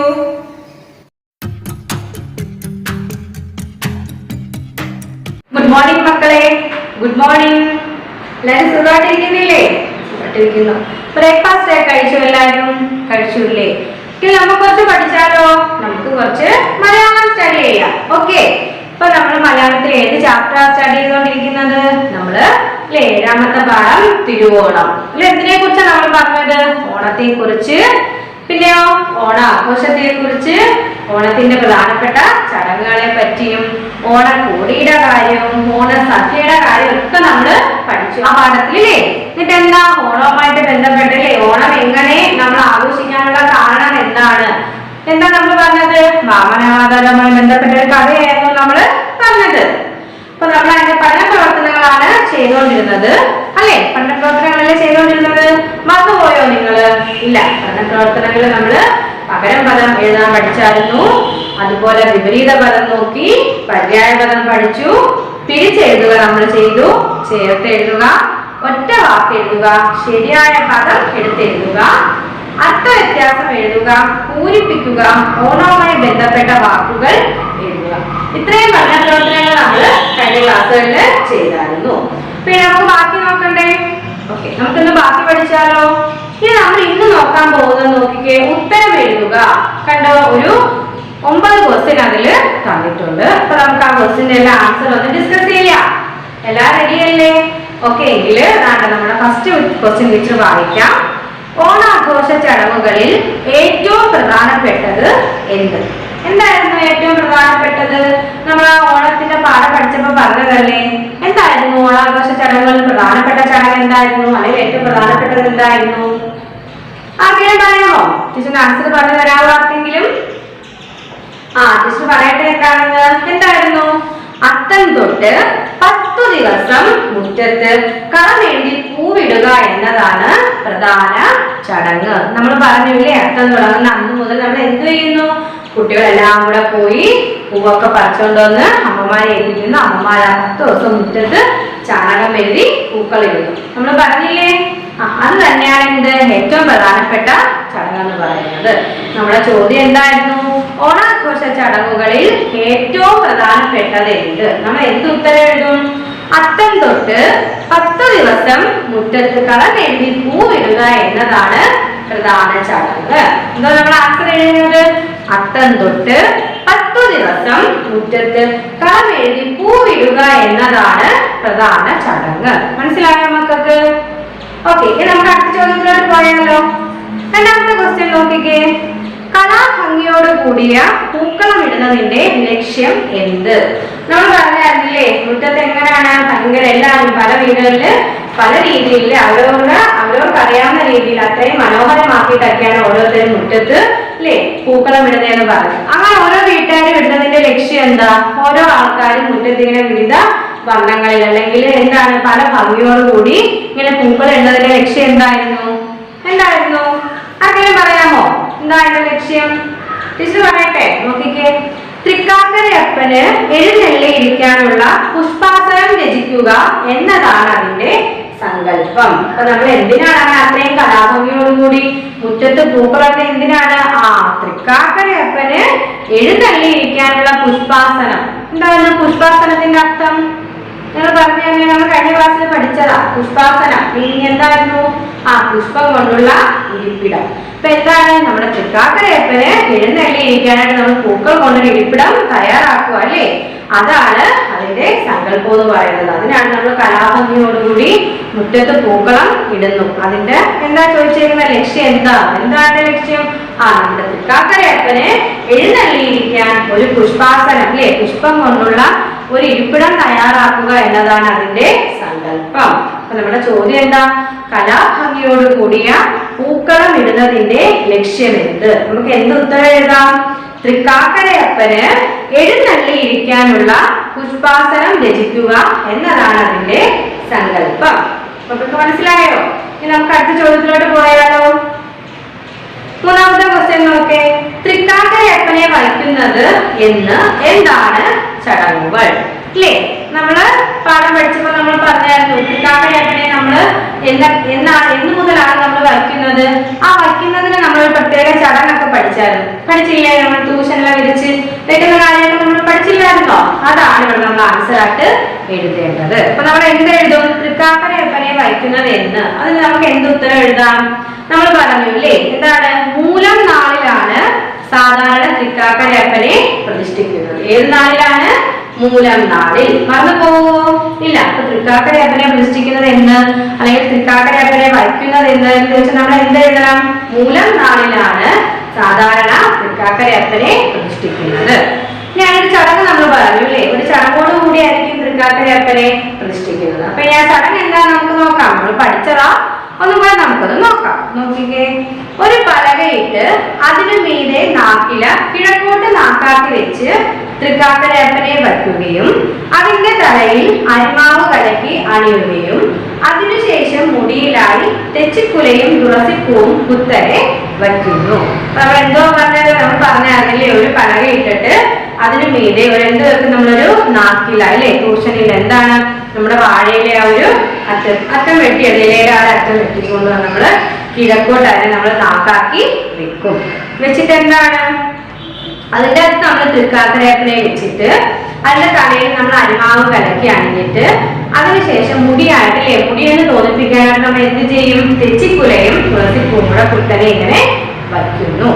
ഓണപ്പൂവ്, തുമ്പപ്പൂവ് എന്നിവയും മുടിയിൽ വിതറുക പതിവാണ് അല്ലെ? ഓണപ്പൂവും തുമ്പപ്പൂവും എന്താണ്? ഓണത്തിലെ പ്രധാനപ്പെട്ട അല്ലെ ഓണാഘോഷ ചടങ്ങുകളിലെ തന്നെ പ്രധാനപ്പെട്ട പൂവാണ് ഓണപ്പൂവും തുമ്പപ്പൂവും. അപ്പൊ അപ്പൊ ഈ തൃക്കാക്കരയപ്പന്റെ തലയിൽ നമ്മൾ എന്ത് ചെയ്യും? ഓണപ്പൂവും കുംഭപ്പൂവും എന്നിവയും ആ മുടിയിൽ അങ്ങ് വിതറുന്നു. മനസ്സിലായ മക്കൾക്ക്? അപ്പൊ തൃക്കാക്കരയപ്പനെ വയ്ക്കുന്നത് എന്ന് വെച്ച് നമുക്ക് എന്താ ഉത്തരം എഴുതാം? മൂലം നാളിലാണ് സാധാരണയായി തൃക്കാക്കരയപ്പനെ പ്രതിഷ്ഠിക്കുന്നത്. ഇനി അതിന്റെ ചടങ്ങ് ചോദിച്ചാൽ നമ്മൾക്ക് ഇങ്ങനെ എഴുതാം. എന്താണ്? ഒരു പലകയിട്ട് അതിനു മീതെ നാക്കില കിഴക്കോട്ട് നാക്കാക്കി വെച്ച് തൃക്കാക്കരയപ്പനെ വെക്കുകയും അതിന്റെ തലയിൽ അരിമാവ് കലക്കി അണിയുകയും അതിനുശേഷം എന്താണ്? മുടിയിലായിട്ട് തെച്ചിക്കുലയും തുളസിപ്പൂവും കുത്തനെ വയ്ക്കുന്നു. ഓണപ്പൂവ്, തുമ്പപ്പൂ എന്നിവയും മുടിയിൽ വിതറുക പതിവാണ്. ഇതാണ് നമ്മൾ തൃക്കാക്കരയപ്പനെ വെക്കുന്ന ആ ഒരു ചടങ്ങ്. നിങ്ങൾക്ക് മനസ്സിലായോ? അടുത്ത ക്വസ്റ്റ്യൻ നോക്കിക്കേ. തൃക്കാക്കരയപ്പനെ എപ്പോഴെല്ലാം പൂജിക്കണം? ആര് പൂജിക്കണം? അത് നമ്മൾ പഠിച്ചായിരുന്നു അല്ലേ? തൃക്കാക്കരയപ്പനെ നമ്മൾ നിവേദിക്കുന്ന കാര്യം പറഞ്ഞില്ലായിരുന്നു? നിവേദ്യം കൊടുക്കുന്ന കാര്യം പറഞ്ഞു. ആരാണ് നിവേദ്യം കൊടുക്കുന്നതെന്നൊക്കെ നമ്മൾ പറഞ്ഞു. നമ്മുടെ ക്വസ്റ്റ്യൻ എന്താ? തൃക്കാക്കരയപ്പനെ എപ്പോഴെല്ലാം പൂജിക്കണം? എപ്പോഴൊക്കെയാണ് നോക്കിക്കേ. തൃക്കാക്കരയപ്പനെ വെച്ചു കഴിഞ്ഞാൽ ദിവസം 3 നേരം പൂജിക്കണം. നമ്മൾ പഠിച്ചൂല്ലേ? തൃക്കാക്കരയപ്പനെ വെച്ചു കഴിഞ്ഞാൽ ദിവസം എത്ര പ്രാവശ്യം നമ്മൾ പൂജിക്കണം? ദിവസം 3 നേരം നമ്മൾ പൂജിക്കണം. അത് ആരായിരിക്കണം ചെയ്യേണ്ടത്? പൂജ ചെയ്യേണ്ടത് ആരാണ്? വീട്ടിലെ പ്രായം ചെന്ന പുരുഷന്മാരാണ് പൂജിക്കേണ്ടത്. ആരാണ് പൂജിക്കേണ്ടത്? വീട്ടിലെ പ്രായം ചെന്ന പുരുഷന്മാരാണ് ഇങ്ങനെ തൃക്കാക്കരയപ്പനെ 3 നേരവും പൂജിക്കേണ്ടത്. നമ്മുടെ ചോദ്യം എന്താ? തൃക്കാക്കരയപ്പനെ എപ്പോഴെല്ലാം പൂജിക്കണം? എപ്പോഴൊക്കെ പൂജിക്കണം? തൃക്കാക്കരയപ്പനെ വെച്ചു കഴിഞ്ഞാൽ ദിവസം 3 നേരം തൃക്കാക്കരയപ്പനെ പൂജിക്കണം. പിന്നെന്താണ്? വീട്ടിലെ പ്രായം ചെന്ന പുരുഷന്മാരാണ് പൂജിക്കേണ്ടത്. മനസ്സിലായോ? അടുത്ത ക്വസ്റ്റ്യൻ നോക്കിക്കേ. പൂ വിളിക്കുക എന്നാൽ എന്ത്? എന്താ പൂ വിളിക്കുക എന്ന് പറഞ്ഞാല്? എന്തായിരുന്നു? തൃക്കാക്കരയപ്പനെ വയ്ക്കുമ്പോഴും പൂജ നടത്തുമ്പോഴും എല്ലാം നമ്മൾ എന്ത് പറയാറുണ്ടെന്ന് പറഞ്ഞു? പൂവേ പുലി പൂവേ പുലി എന്ന് നമ്മൾ ഉറക്കെ പറയാറുണ്ടെന്ന് പറഞ്ഞു ഇല്ലേ? എപ്പോഴൊക്കെയാണ്? തൃക്കാക്കരയപ്പനെ വയ്ക്കുമ്പോഴും പൂജ നടത്തുമ്പോഴും എല്ലാം പൂവേ പുലി എന്ന് നമ്മൾ എന്താ ഉച്ചത്തിൽ വിളിക്കുകയും എല്ലാവരും ചേർന്ന് ആർപ്പു വിളിക്കുകയും കുരവയിടലും നടത്താറുണ്ട്. ഇതിനെയാണ് നമ്മൾ പൂവിളി എന്ന് പറയുന്നത്. അപ്പൊ പൂ വിളിക്കുക എന്നാൽ എന്താന്ന് വെച്ചാൽ നമുക്ക് എന്തെഴുതാം? തൃക്കാക്കരയപ്പനെ വയ്ക്കുമ്പോഴും പൂജ നടത്തുമ്പോഴും എല്ലാം പൂവേ പുലി എന്ന് ഉച്ചത്തിൽ വിളിക്കുകയും എല്ലാവരും ചേർന്ന് ആർപ്പു വിളിക്കുകയും കുരവയിടലും നടത്താറുണ്ട്. ഇതിനെയാണ് നമ്മൾ പൂവിളി എന്ന് പറയുന്നത്. അടുത്ത ക്വസ്റ്റ്യൻ നോക്കിക്കേ. 6ാമത്തെ. വില്ലുകൊട്ടൽ ഓണാഘോഷ ചടങ്ങുകളിൽ ഒന്നായത് എങ്ങനെയായിരുന്നു വില്ലുകൊട്ടൽ ഓണാഘോഷ ചടങ്ങുകളിൽ ഒന്നായത്? അല്ലെങ്കിൽ എന്താ പ്രധാനപ്പെട്ട എന്തുകൊണ്ടാ അല്ലേ? ടീച്ചർ പറയട്ടെ ഉത്തരം. നോക്കിക്കേ. തൃക്കാക്കര ക്ഷേത്രത്തിൽ ഉത്സവകാലത്ത് ഉപയോഗിക്കുന്ന വാദ്യങ്ങളുടെ കൂട്ടത്തിൽ വില്ലുകൊട്ടൽ പ്രധാനപ്പെട്ട ഒന്നാണ് അല്ലേ? എന്താണ്? തൃക്കാക്കരയപ്പന്റെ ഒരു അമ്പലം ഉണ്ടല്ലേ? നമ്മൾ പഠിച്ചാൽ നടക്കുക. തൃക്കാക്കര ക്ഷേത്രത്തില് ഉത്സവകാലത്ത് ഉപയോഗിക്കുന്ന വാദ്യങ്ങളുടെ കൂട്ടത്തില് പ്രധാനപ്പെട്ട ഒന്നാണ് വില്ലുകൊട്ടൽ എന്ന് പറയുന്നത്. അപ്പൊ തൃക്കാക്കരയപ്പന് ഇഷ്ടമുള്ള ഒരു വാദ്യവിശേഷം അല്ലെ എന്ന നിലയ്ക്കാണ് വില്ലുകൊട്ടൽ ഓണച്ചടങ്ങുകളിൽ ഒന്നായി തീർന്നത്. എന്താണ്? തൃക്കാക്കരയപ്പന് ഏറ്റവും ഇഷ്ടമുള്ള ഒരു കാര്യമാണ്, ഒരു വാദ്യവിശേഷമാണ് എന്നത് പറയുന്നത് വില്ലുകൊട്ടൽ എന്ന് പറയുന്നത്. അതുകൊണ്ടാണ് ഓണാഘോഷ ചടങ്ങുകളിൽ പ്രധാനപ്പെട്ട ഒന്നായിട്ട് മാറി നമ്മുടെ ഈ വില്ലുകൊട്ടൽ. എന്തുകൊണ്ടാണ്? കാരണം തൃക്കാക്കരയപ്പന് ഏറ്റവും ഇഷ്ടമുള്ള ഒരു വാദ്യവിശേഷമാണ് ഈ വില്ലുകൊട്ടൽ എന്ന് പറയുന്നത്. അതുകൊണ്ട് തന്നെ ഓണാഘോഷ ചടങ്ങുകളിൽ പ്രധാനപ്പെട്ട അല്ലെങ്കിൽ ഒന്നാമത്തെ ആയിട്ട് മാറി നമ്മുടെ ഈ വില്ലുകൊട്ടൽ. മനസ്സിലായോ മക്കൾക്ക്? നമ്മുടെ ചോദ്യം എന്താണ്? വില്ലുകൊട്ടൽ ഓണാഘോഷ ചടങ്ങുകളിൽ ഒന്നായത് എന്ന് വെച്ചാൽ നമുക്ക് എന്താ ആൻസർ എഴുതാം? തൃക്കാക്കര ക്ഷേത്രത്തിൽ ഉത്സവകാലത്ത് ഉപയോഗിക്കുന്ന വാദ്യങ്ങളുടെ കൂട്ടത്തിൽ വില്ലുകൊട്ടൽ പ്രധാനപ്പെട്ട ഒന്നാണ്. തൃക്കാക്കരയപ്പനെ ഇഷ്ടമുള്ള ഒരു വാദ്യവിശേഷം എന്ന നിലയ്ക്കാണ് വില്ലുകൊട്ടൽ ഓണച്ചടങ്ങുകളിൽ ഒന്നായി തീർന്നത്. മനസ്സിലായ മക്കൾക്ക്? നമുക്ക് അടുത്ത ചോദ്യത്തിലോട്ട് പോയാലോ? 7ാമത്തെ ക്വസ്റ്റ്യൻ നോക്കേ. ഓണാഘോഷത്തിന്റെ ഐതിഹ്യത്തിന്റെ ഉത്ഭവം എവിടെ നിന്ന്? നമ്മൾ പറഞ്ഞില്ലേ, നമ്മൾ ഓണം ആഘോഷിക്കാനുള്ള ഒരു കാരണം എന്താണ് നമ്മൾ പറഞ്ഞു. ഒരു കഥ പറഞ്ഞായിരുന്നില്ലേ? വാമനാവതാരവുമായിട്ട് ബന്ധമുള്ള ഒരു കഥ നമ്മൾ പറഞ്ഞു. അത് തന്നെയാണ് ഇവിടെ നമ്മൾ ആൻസർ ആയിട്ട് എഴുതേണ്ടത്. മഹാഭാഗവതത്തിലെ വാമന അവതാരവുമായിട്ടാണ് തിരുവോണത്തിന് ബന്ധം വരുന്നത് അല്ലേ? നമ്മൾ പഠിച്ചായിരുന്നു വാമന അവതാരവുമായിട്ടാണ് നമ്മുടെ ഓണത്തിന് ബന്ധം വരുന്നത്. എങ്ങനെയായിരുന്നു? മഹാബലിയെ പാതാളത്തിലേക്ക് ചവിട്ടി താഴ്ത്തിയിട്ട് മഹാവിഷ്ണു ഒരു വരം കൊടുത്തു. എന്തായിരുന്നു ആ വരം? നിങ്ങൾ പറഞ്ഞു തന്നെ ടീച്ചർ, നമ്മൾ പഠിച്ചതല്ലേ. എന്തായിരുന്നു ആ വരം? കൊല്ലത്തിൽ ഒരു ദിവസം തന്റെ പ്രജകളെ വന്ന് കണ്ടുപോവാൻ അല്ലേ? അങ്ങനെ സമ്മതിച്ച് നമ്മുടെ മഹാവിഷ്ണു ഒരു വരം കൊടുത്തു. അങ്ങനെ ആ ദിവസത്തെയാണ് നമ്മൾ തിരുവോണമായിട്ട് ആഘോഷിക്കുന്നത്. അങ്ങനെ മഹാബലി പാതാളത്തിൽ നിന്ന് തന്റെ പ്രജകളെ കാണാൻ വരുന്ന ആ ഒരു ദിവസമാണ് നമ്മൾ തിരുവോണമായിട്ട് ആഘോഷിക്കുന്നത്. അപ്പൊ നമ്മുടെ ക്വസ്റ്റ്യൻ എന്താ? ഓണാഘോഷത്തിന്റെ ഐതിഹ്യത്തിന്റെ ഉത്ഭവം എവിടെ എന്ന് എങ്ങനെ നമ്മൾ പറയും? വാമന അവതാരവും അല്ലെ? മഹാഭാഗവതത്തിലെ വാമന അവതാരവുമായിട്ടാണ് തിരുവോണത്തിന് ബന്ധം വരുന്നത്. മഹാബലിയെ പാതാളത്തിലേക്ക് ചവിട്ടി താഴ്ത്തിയിട്ട് മഹാവിഷ്ണു ഒരു വരം കൊടുത്തു. എന്താണ്? കൊല്ലത്തിൽ ഒരു ദിവസം തന്റെ പ്രജകളെ വന്ന് കണ്ടുപോകാൻ സമ്മതിക്കുക എന്നതായിരുന്നു അല്ലേ? ആ ദിവസത്തെയാണ് നമ്മൾ തിരുവോണമായി ആഘോഷിക്കുന്നത്. മനസ്സിലായ മക്കൾക്ക്? അടുത്ത ക്വസ്റ്റ്യൻ നോക്കിക്കേ. ഓണം കേറാമൂല എന്നതുകൊണ്ട് ഉദ്ദേശിക്കുന്നത് എന്ത്? എന്തായിരുന്നു? നമ്മൾ ഓണം കേറാമൂല എന്ന് പറഞ്ഞിട്ട് ഒരർത്ഥം നമ്മൾ പറഞ്ഞായിരുന്നു. എന്തുവായിരുന്നു ആ അർത്ഥം? നിങ്ങളൊന്ന് ഓർത്ത് നോക്കിക്കേ. ഓണം കേറാമൂല എന്ന് പറഞ്ഞപ്പോൾ ടീച്ചർ എന്തുവായിരുന്നു അത് പറഞ്ഞു തന്നത്? എന്തായിരുന്നു? നോക്കിക്കേ. ഓണം കേറാമൂല എന്നാൽ നികൃഷ്ടമായി ഗണിച്ചു വന്നിരുന്ന സ്ഥലം എന്നാണ് അർത്ഥം. എന്താണ് ഓണം കേറാമൂല? ഓണം കേറാമൂല എന്നാൽ നികൃഷ്ടമായി ഗണിച്ചു വന്നിരുന്ന സ്ഥലം എന്നാണ് അതിന്റെ അർത്ഥം. മറന്നുപോ നിങ്ങള്? ഇല്ല. ഇനി നമുക്ക് അടുത്ത ക്വസ്റ്റ്യനിലോട്ട് പോയാലോ? തിരുവോണം എന്ന മഹോത്സവം എന്തിന്റെ പ്രതീകമാണ്? നമ്മള് പാഠത്തിന്റെ അവസാനം നമ്മൾ പഠിച്ചതിൽ ഇനി വരാൻ പോകുന്ന നല്ല ഭാവിയുടെയും അതുപോലെ പണ്ട് ഭൂതകാലത്തിന്റെ സുഖസമൃദ്ധിയുടെ ഒക്കെ ഓർമ്മയ്ക്കായിട്ടാണ് നമ്മൾ തിരുവോണം എന്നും ആഘോഷിക്കുന്നത്. നമ്മൾ ലാസ്റ്റ് പാഠത്തിന്റെ അവസാനം നമ്മൾ പഠിച്ചത് ഓർമ്മയില്ലേ? ഓക്കെ. അപ്പൊ നമുക്ക് എങ്ങനെ എഴുതാൻ ഉത്തരം? തിരുവോണം എന്ന മഹോത്സവം എന്തിന്റെ പ്രതീകമാണ്? എന്തിന്റെ പ്രതീകമാണ്? നോക്കിക്കേ.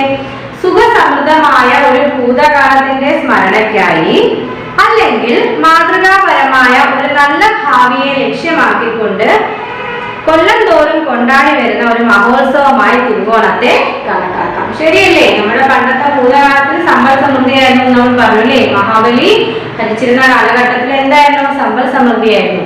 അതുപോലെ നമുക്ക് പ്രതീക്ഷിക്കാം ഇനിയും അങ്ങനെ ഒരു നല്ല ഭാവിയായിരിക്കും നമുക്ക് വരാൻ പോകുന്നത്. അപ്പൊ ഈ ഒരു കാലഘട്ടത്തിന്റെ എല്ലാം അല്ലെ ഓർമ്മ പുതുക്കാൻ, അല്ലെങ്കിൽ എന്റെയൊക്കെ സ്മരണയ്ക്കായിട്ട്, അല്ലെങ്കിൽ ഇനി വരുന്ന ഒരു ഭാവിയെ ലക്ഷ്യമാക്കിക്കൊണ്ട് നമ്മൾ എല്ലാ കൊല്ലവും ആഘോഷിച്ചു വരുന്ന ഒരു ഉത്സവമാണ്, മഹോത്സവമാണ് തിരുവോണം. അപ്പൊ നമ്മൾ എങ്ങനെ ആൻസർ എഴുതും?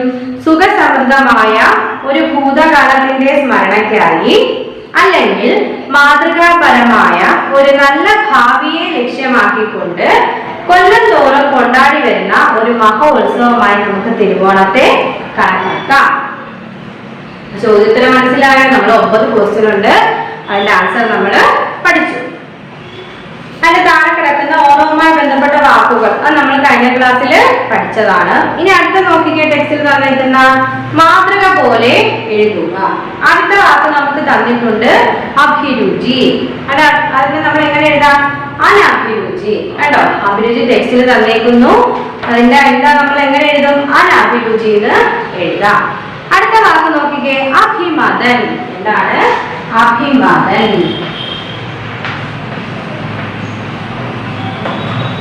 അത് നമുക്ക് എങ്ങനെ എഴുതാം? ടെക്സ്റ്റിലെ മാതൃക വെച്ചിട്ട് എഴുതുമ്പോൾ നമ്മൾ എങ്ങനെ എഴുതും? അനഭിമതൻ. നമുക്ക് എഴുതിക്കൂടെ? എങ്ങനെ എഴുതാം? അനഭിമതൻ.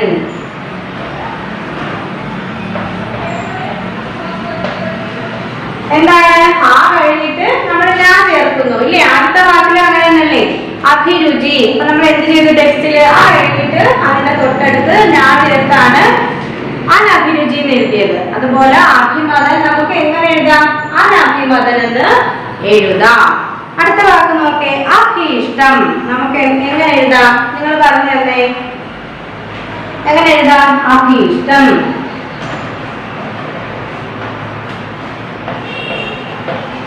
നമുക്ക് എങ്ങനെ എഴുതാം അഭിഷ്ടം?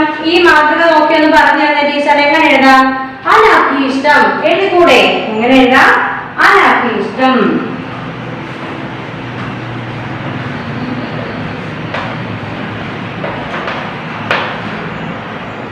ഓക്കെ, അപ്പൊ നമ്മള് അഭിമതൻ എന്നുള്ളത് എങ്ങനെ എഴുതി? അനഭിമതൻ, അഭീഷ്ടം, അനഭീഷ്ടം എഴുതിക്കൂടെ?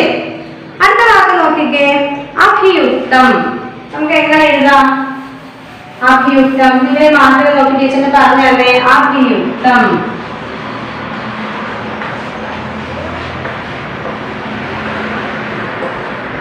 എങ്ങനെ എഴുതാം അഭിയുക്തം? അനഭിയുക്തം എഴുതിക്കൂടെ?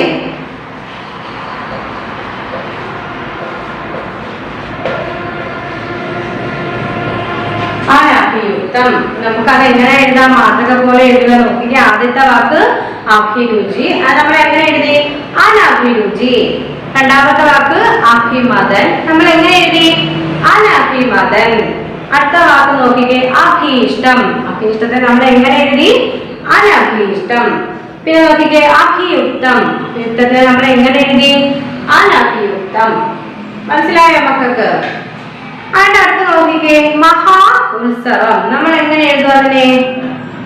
മഹോത്സവം എന്ന് എഴുതിക്കൂടെ നമുക്ക്? മഹാ ഉത്സവം. രണ്ടാമത്തെ എഴുതില്ലേ? മഹാ ഉത്സവം. അത് നമ്മൾ എങ്ങനെ എഴുതി?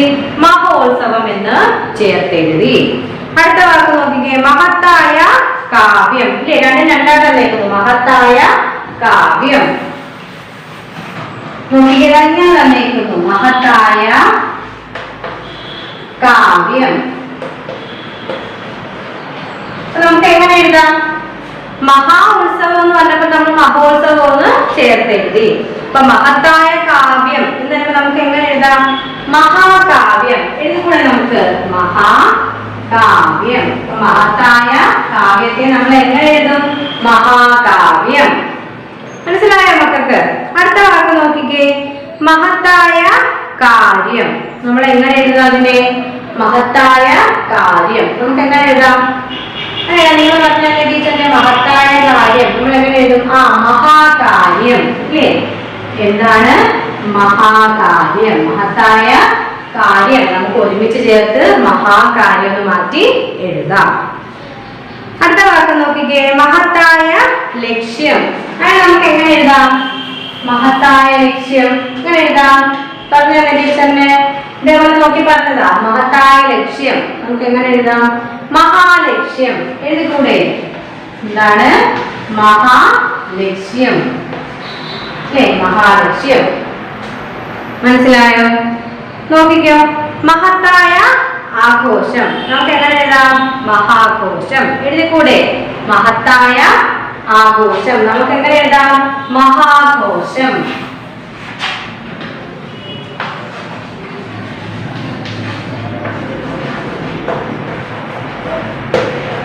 നമ്മൾ എങ്ങനെ എഴുതി? മഹാ ഉത്സവത്തെ നമ്മള് മഹോത്സവം എന്ന് എഴുതി. അതുപോലെ മഹത്തായ കാവ്യം നമ്മൾ എങ്ങനെ എഴുതി? മഹാകാവ്യം. പിന്നെന്താ ചെയ്തത്? മഹത്തായ ലക്ഷ്യം നമ്മൾ എങ്ങനെ എഴുതി? മഹാലക്ഷ്യം. അതായത് മഹത്തായ ആഘോഷം എന്ത് എഴുതി? മഹാഘോഷം. ഓക്കെ, അത് മനസ്സിലായോ മക്കൾക്ക്? നോക്കിക്കേ, കണ്ടോ? തിരു ഓണം. അത് നമ്മൾ എങ്ങനെ എഴുതാം?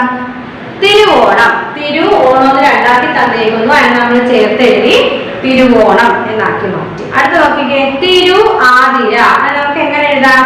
തിരുവാതിര എഴുതിക്കൂടെ? തിരു ആതിരയെ നമുക്ക് ചേർത്ത് തിരുവാതിര എന്ന് എഴുതാം. അപ്പൊ തിരു ആതിര എന്ന് തന്നത് നമുക്ക് എങ്ങനെ എഴുതാം? തിരുവാതിര. മനസ്സിലായോ മക്കൾക്ക്? അടുത്ത വാക്ക് നോക്കേ, തിരുമുൽ കാഴ്ച. നമുക്ക് എങ്ങനെ എഴുതാം? തിരുമുൽ കാഴ്ച എഴുതിക്കൂടെ? തിരുമുൽ കാഴ്ച എന്നുള്ള രണ്ടാമത് തന്നേക്കുന്നത് നമുക്ക് ചേർത്ത്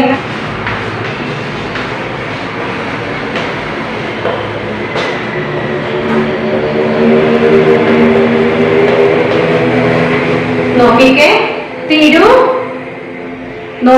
തിരുമുൽ കാഴ്ച എന്ന് തന്നേക്കുന്നത് നമുക്ക് എങ്ങനെ ചേർത്ത് എഴുതാം? തിരുമുൽ കാഴ്ച.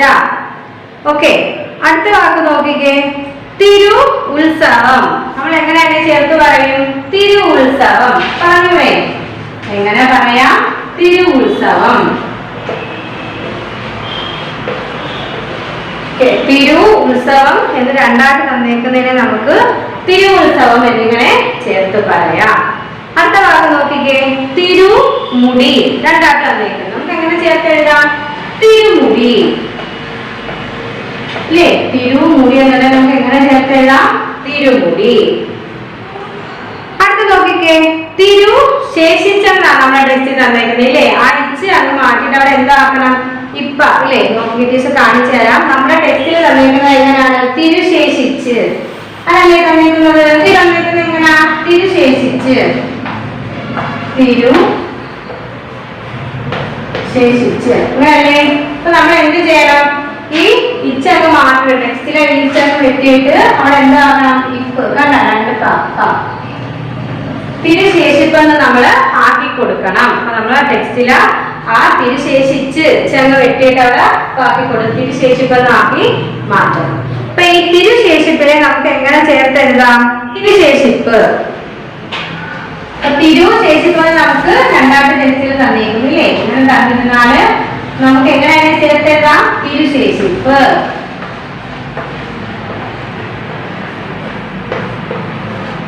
നമുക്ക് അതിനെ ചേർത്ത് എഴുതാം. തിരുശേഷിപ്പ്. അടുത്ത വാക്ക് നോക്കിക്കേ, തിരുവാർപ്പ്. നമുക്ക് എങ്ങനെയാണ് ചേർത്ത് എഴുതാം? തിരുവാർപ്പ്. ഇതൊക്കെ എളുപ്പമല്ലേ? വളരെ ഒന്നും ചെയ്യണ്ട. നമ്മുടെ ടെക്സ്റ്റിൽ ആ തന്നേക്കുന്ന രണ്ട് വാക്കുകളെ നമ്മൾ എന്ത് ചെയ്യുന്നു? ചേർത്ത് എഴുതുന്നു അല്ലേ? ആദ്യത്തെ വാക്ക് ഏതായിരുന്നു? തിരു ഓണം. നമ്മൾ എങ്ങനെ എഴുതി? തിരുവോണം. അടുത്ത വാക്ക് തിരു ആതിര. എങ്ങനെ ചേർത്ത് എഴുതാം നമുക്ക്? തിരുവാതിര. തിരുമുൽ കാഴ്ച. എങ്ങനെ ചേർത്ത് എഴുതി?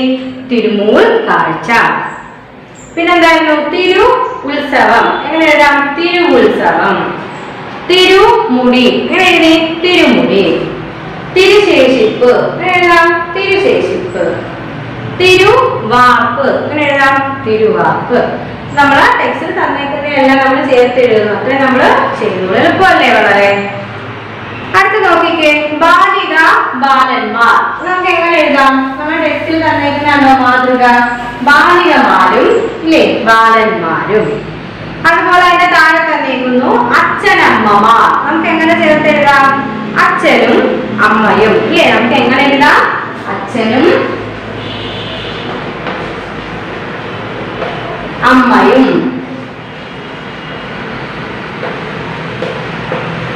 അച്ഛനമ്മ എന്നുള്ളത് നമ്മൾ എങ്ങനെ ചേർത്ത് എഴുതും?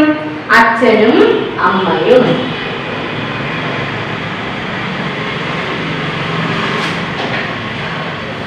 അടുത്ത വാക്ക് നോക്കിക്കേ, സഹോദരി സഹോദരന്മാർ. നമുക്ക് എങ്ങനെ എഴുതാം? സഹോദരിയും സഹോദരനും. നമുക്ക് എങ്ങനെ എഴുതാം? സഹോദരിയും സഹോദരനും.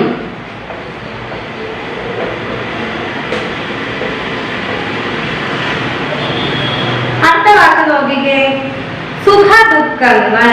നമുക്ക് എങ്ങനെ എഴുതാം അതിനെ? സുഖദുഃഖങ്ങൾ. നമുക്ക് എങ്ങനെ എഴുതാം? നിങ്ങൾ പറഞ്ഞേ. സുഖദുഃഖങ്ങൾ എങ്ങനെ എഴുതാം? സുഖവും ദുഃഖവും അല്ലേ? സുഖദുഃഖങ്ങൾ നമുക്ക് എങ്ങനെ എഴുതാം? സുഖവും ദുഃഖവും. അടുത്ത വാക്ക് നോക്കിക്കേ, സുഖ സമൃദ്ധി. നമ്മൾ എങ്ങനെ എഴുതും? ഈ മാതൃക വെച്ചിട്ടൊന്ന് പറഞ്ഞേ. സുഖ സമൃദ്ധി. നമുക്ക് എങ്ങനെ എഴുതാം? സുഖവും സമൃദ്ധിയും. എങ്ങനെ എഴുതാം? സുഖവും സമൃദ്ധിയും.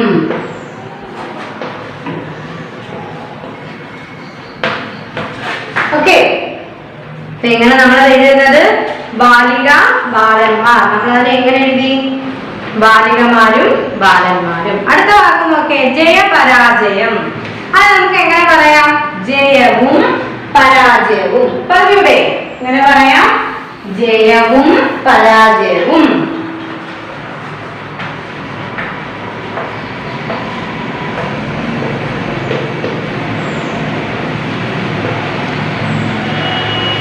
ജയപരാജയങ്ങൾ നമ്മൾ എങ്ങനെ എഴുതും? ജയവും പരാജയവും. അടുത്ത് നോക്കിക്കേ, സ്നേഹ ബഹുമാനങ്ങൾ.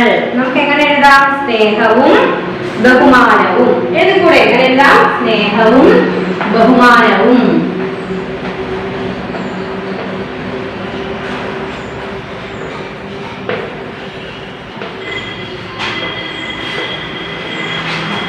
എങ്ങനെയാണ് നമ്മൾ ചെയ്തുകൊണ്ടിരിക്കുന്നത്? അതായത് ബാലിക ബാലന്മാർ. നമ്മൾ എങ്ങനെ എഴുതി? ബാലികമാരും ബാലന്മാരും. അച്ഛനമ്മമാർ നമ്മൾ എങ്ങനെ എഴുതി? അച്ഛനും അമ്മയും. സഹോദരി സഹോദരന്മാർ എങ്ങനെ എഴുതാം? സഹോദരിയും സഹോദരനും. പിന്നെ സുഖ ദുഃഖങ്ങൾ നമുക്ക് എങ്ങനെ പറയാം? സുഖവും ദുഃഖവും. പിന്നെന്താണ്? സുഖ സമൃദ്ധി നമുക്ക് എങ്ങനെ എഴുതാം? സുഖവും സമൃദ്ധിയും. ജയപരാജയം എങ്ങനെ പറയാം നമുക്ക്? ജയവും പരാജയവും. സ്നേഹ ബഹുമാനങ്ങൾ എങ്ങനെ പറയാം? സ്നേഹവും ബഹുമാനവും. മനസ്സിലായോ നമുക്ക്? അടുത്ത ആശയ വിപുലനം ചെയ്യുക. നോക്കിക്കേ, കാണം വിറ്റും ഓണം ഉണ്ണണം. അതിന് നമുക്ക് എങ്ങനെ അതിന്റെ ആശയം നമുക്ക് എങ്ങനെ പറയാം? എന്തുവാണ് നമ്മൾ പഠിച്ചത്? കാണം വിറ്റും ഓണം ഉണ്ണണം അല്ലെ? എന്താണ്? എന്ത് വിറ്റിട്ടായാലും നമ്മൾ എന്ത് ചെയ്യണം? ഓണം ആഘോഷിക്കണം അല്ലെ? എല്ലാരും പറയും എന്ത് വിറ്റിട്ടായാലും നമ്മള് ഓണം ആഘോഷിക്കും. കുടിൽ തൊട്ട് കൊട്ടാരം വരെ ഓണം ആഘോഷിക്കുന്നത് ഉണ്ടല്ലേ? കുടിൽ തൊട്ട് കൊട്ടാരം വരെ എല്ലാരും എന്ത് ചെയ്യുന്നുണ്ട്? ഓണം ആഘോഷിക്കുന്നുണ്ട്. ഓണത്തിന് ഒരു വിഭവസമൃദ്ധമായ സദ്യ ഒരുക്കുക എന്നത് ഏത് മലയാളിക്കും അനിവാര്യമായ ഒന്നാണ് അല്ലേ? എത്ര ഇല്ലാത്തവരായാലും ഓണത്തിന് നമ്മൾ എന്ത് ചെയ്യും? ഒരു സദ്യ ഒരുക്കിയിരിക്കും. എന്തെങ്കിലും വിറ്റിട്ടായാലും ഏത് പാവപ്പെട്ടവനും ഓണം ആഘോഷിക്കുന്നു. ഓരോ കുടിലും ഒരു ചെറിയ സദ്യവട്ടം ഒരുക്കിയിരിക്കും. ഓണസദ്യ ഒരുക്കുക, ഓണക്കോടി ഉടുക്കുക എന്നിവയെല്ലാം മലയാളിയുടെ ഓണാഘോഷത്തിന്റെ ഭാഗമാണ്. അപ്പം കാണം വിറ്റും ഓണം ഉണ്ണണം. അതിന്റെ ആശയ വിവരണം ചെയ്യാൻ പറഞ്ഞാൽ നമുക്ക് എങ്ങനെ എഴുതാം? എന്ത് വിറ്റിട്ടായാലും ഓണം ആഘോഷിക്കണം. കുടിൽ തൊട്ട് കൊട്ടാരം വരെ ഓണം ആഘോഷിക്കുന്നുണ്ട്. ഓണത്തിന് വിഭവസമൃദ്ധമായ സദ്യ ഒരുക്കുക എന്നത് ഏതു മലയാളിക്കും അനിവാര്യമായ ഒന്നാണ്. എന്തെങ്കിലും വിറ്റിട്ടായാലും ഏതു പാവപ്പെട്ടവനും ഓണം ആഘോഷിക്കുന്നു. ഓരോ കുടിലും ഒരു ചെറിയ സദ്യവട്ടം ഒരുക്കിയിരിക്കും. ഓണസദ്യ ഒരുക്കുക, ഓണക്കോടി ഒരുക്കുക എന്നിവയെല്ലാം മലയാളത്തിന്റെ അല്ലെങ്കിൽ മലയാളിയുടെ ഓണാഘോഷത്തിന്റെ ഭാഗമാണ്. ഇത്രയും കാര്യങ്ങൾ നമുക്ക് ഇതിൽ പറയാം. കാണം വിറ്റും ഓണം ഉണ്ണണമെന്ന് പറയുമ്പോൾ ഇത്രയും കാര്യങ്ങൾ നമുക്ക് എഴുതാം. ഏത് പാവപ്പെട്ടവരുടെ വീട്ടിലായാലും ഒരു ചെറിയ സദ്യയെങ്കിലും ഓണത്തിന് ഒരുക്കിയിരിക്കും. ഓണക്കോടി മേടിക്കുക, ഓണസദ്യ ഒരുക്കുക എന്നുള്ളത് എല്ലാ മലയാളികളും ചെയ്യുന്ന കാര്യമാണ്. എന്ത് വിറ്റിട്ടായാലും നമ്മൾ എന്ത് ചെയ്യും? ഓണം ആഘോഷിക്കും. ഏത് കുടിൽ തൊട്ട് കൊട്ടാരം വരെ ഉള്ളവരായാലും ഓണം ആഘോഷിക്കുന്നുണ്ട്. ഓണത്തിന് എന്നൊരു ചെറിയ സദ്യയെങ്കിലും ഒരുക്കുന്നുണ്ട്. ഇത്രയും കാര്യങ്ങൾ നമുക്ക് കാണം വിറ്റും ഓണം ഉണ്ണണം. അതിൽ നമുക്ക് എന്താണ് ആശയം? നമുക്ക് അടുത്ത നോക്കിക്കേ, കഥ വിശദമാക്കുക. കുറച്ച് പൂരിപ്പിക്കാൻ തന്നിരിക്കുന്നതാണ്. ഒരു വൃദ്ധൻ ഡാഷ് വീടിന്റെ വാതിൽക്കൽ മണി ഡാഷ്. അപ്പൊ ആ കഥ നിങ്ങൾ എന്ത് ചെയ്യണം? നിങ്ങളൊന്ന് എഴുതിയിട്ട് ടീച്ചറിന് ഹോംവർക്ക് ആയിട്ട് അയച്ചു തരണം. ആ കഥ നിങ്ങൾ ഒന്ന് എഴുതണം. പൂരിപ്പിക്കാൻ തന്നിരിക്കുന്ന സ്ഥലത്ത് ഉചിതമായ വാക്കുകൾ ചേർത്തിട്ട് നിങ്ങളൊരു കഥ ഉണ്ടാക്കി ടീച്ചറിന് ഹോംവർക്ക് ആയിട്ട് അയച്ചു തരണം. എല്ലാവരും ചെയ്യില്ലേ? മറന്നു പോവോ? ഇല്ല. ഇനി അടുത്ത നോക്കിക്കേ, നമുക്ക് താഴെ പറയുന്ന പഴഞ്ചൊല്ലുകളുടെ അർത്ഥം എഴുതുക. നമുക്ക് 3 പഴഞ്ചൊല്ല് തന്നിട്ടുണ്ട്. അതിന്റെ അർത്ഥം നമ്മൾ എഴുതണം. ആദ്യത്തെ ക്വസ്റ്റ്യൻ നോക്കേ, അമിതമായാൽ അമൃതും വിഷം. അർത്ഥം നമുക്ക് എങ്ങനെ വിശദീകരിക്കും? അമിതമായാൽ എന്താണെങ്കിലും വിഷം തന്നെ അല്ലെ? ഏത് കാര്യമായാലും നമുക്ക് അധികമായി പോയാൽ എന്താ? അത് നമ്മളെ നെഗറ്റീവായിട്ട് ബാധിക്കും. അമൃത് കഴിച്ചാൽ ജരാനരകളോ വാർദ്ധക്യമോ ബാധിക്കില്ല അല്ലേ? ശരി, അമൃത് കഴിച്ചാൽ നമുക്ക് എന്താ? വാർദ്ധക്യമോ ജരാനരകളൊന്നും പെട്ടെന്ന് നമ്മളെ ബാധിക്കില്ല. പക്ഷെ ആ അമൃത് തന്നെ അധികം കഴിച്ചാൽ അത് വിഷമാണ്. നമ്മൾ ഏത് കാര്യവും നമുക്ക് വേണ്ടതിനേക്കാൾ കൂടുതൽ ചെയ്താൽ അത് നമുക്ക് ദോഷമായിട്ടേ വന്ന് ഭവിക്കത്തുള്ളൂ അല്ലേ? എല്ലാത്തിനും ഒരു കൃത്യതയുണ്ട്. അത് കൂടിപ്പോയാൽ എന്താ? അത് നമുക്ക് നെഗറ്റീവ് ഇഫക്റ്റ് ഉണ്ടാക്കത്തുള്ളൂ. എന്തായാലും അധികമായ അപകടം തന്നെയാണ് എന്നാണ് ഇത് സൂചിപ്പിക്കുന്നത് അല്ലെ? അപ്പൊ അമൃതമായാലും അതിൽ വലുതായാലും എന്ത് കാര്യമായാലും നമുക്ക് അധികമായി കഴിഞ്ഞാൽ എന്താ? അത് അപകടം തന്നെയാണെന്നുള്ളതാണ് ഈ പഴഞ്ചൊല്ല് നമ്മളെ കാണിക്കുന്നത്. അമിതമായാൽ അമൃതും വിഷം. അടുത്ത പഴഞ്ചൊല്ല് നോക്കേ, ഉപ്പ് തിന്നവൻ വെള്ളം കുടിക്കും. അതായത് നമുക്ക് എങ്ങനെ അതിന്റെ അർത്ഥം പറയാം? എങ്ങനെ പറയാം? ഉപ്പ് തിന്നവൻ വെള്ളം കുടിക്കും അല്ലേ? ഉപ്പ് ഭക്ഷണ പദാർത്ഥങ്ങൾ നമ്മൾ സ്വാദിന് വേണ്ടി ചേർക്കുന്ന ഒരു ഘടകമാണ് ഉപ്പ് എന്ന് പറഞ്ഞാൽ. എല്ലാവർക്കും അറിയത്തില്ലേ ഉപ്പ്? ഉപ്പ് എന്ന് പറഞ്ഞാൽ എന്താ? നമ്മുടെ ഭക്ഷണത്തിന് സ്വാദ് കൂട്ടാൻ ചേർക്കുന്ന ഒരു ചെറിയ ഘടകമാണ് ഉപ്പ് എന്ന് പറയുന്നത്. പക്ഷെ ഉപ്പ് അധികമായി ഉപയോഗിച്ചാൽ അത് നമ്മുടെ ശരീരത്തിൽ ലവണാംശം കൂടാൻ ഇടയാക്കും അല്ലേ? നമ്മൾ തോനെ കഴിക്കണം, അതിനും എന്താണ്? കണക്കുണ്ട്. നമ്മൾ കറക്റ്റ് അത് കഴിച്ചില്ലെങ്കിൽ നമ്മുടെ ശരീരത്തിലെ ലവണാംശം എന്താ? അത് കൂട്ടാൻ ഇടയാക്കും. അപ്പോൾ നമ്മൾ ധാരാളം വെള്ളം കുടിക്കേണ്ടി വരും. നമ്മളപ്പോ എന്ത് ചെയ്യും? ലവണാംശം കുറയുന്നതനുസരിച്ച് നമ്മൾ തോനെ വെള്ളം അങ്ങനെ കുടിച്ചോണ്ടിരിക്കണം. അപ്പൊ ഉപ്പ് തിന്നവൻ വെള്ളം കുടിക്കും. ഈ ഒരു രീതിയിൽ നമുക്ക് പറയാം എന്താ? ഉപ്പ് നമ്മുടെ ആവശ്യത്തിൽ കൂടുതൽ അല്ലാതെ കഴിക്കുമ്പോൾ നമ്മുടെ ശരീരത്തിലെ ലവണാംശം കുറയുകയും അത് കൂട്ടാൻ വേണ്ടി നമ്മൾ വീണ്ടും വെള്ളം തോനെ കുടിക്കേണ്ടി വരും. ഉപ്പ് തിന്നവൻ വെള്ളം കുടിക്കും, അങ്ങനെയും നമുക്ക് പറയാം. പിന്നെന്ത് പറയാം? അതുപോലെ നമ്മൾ തെറ്റ് ചെയ്താൽ അതിന്റെ ഫലം നമ്മൾ തന്നെ അനുഭവിക്കേണ്ടി വരും. ആ ഒരു രീതിയിലും ഇതിന്റെ അർത്ഥത്തെ നമുക്ക് പറയാം. ഉപ്പ് തിന്നവൻ വെള്ളം കുടിക്കുക. എന്തെങ്കിലും നമ്മൾ തെറ്റ് ചെയ്തിട്ടുണ്ടെങ്കിൽ അതിന്റെ ഫലം നമ്മൾ തന്നെ അനുഭവിക്കേണ്ടി വരും. അപ്പൊ രണ്ട് രീതിയിൽ നമുക്ക് അതിന്റെ അർത്ഥം പറയാം.